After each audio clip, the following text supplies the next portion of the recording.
1 Timothy chapter 1 verse 12 says, "And I thank Christ Jesus our Lord, who hath enabled me, for that he counted me faithfully, putting me into the ministry."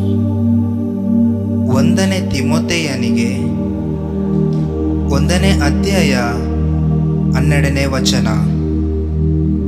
ಈ ಸುವಾರ್ತೆಯ ಸೇವೆಯು ನನಗೆ ಕೊಡಲ್ಪಟ್ಟಿತು. ನನಗೆ ಬಲವನ್ನು ದಯಪಾಲಿಸಿದವನು ನಮ್ಮ ಕರ್ತನಾದ ಯೇಸು ಕ್ರಿಸ್ತನೇ.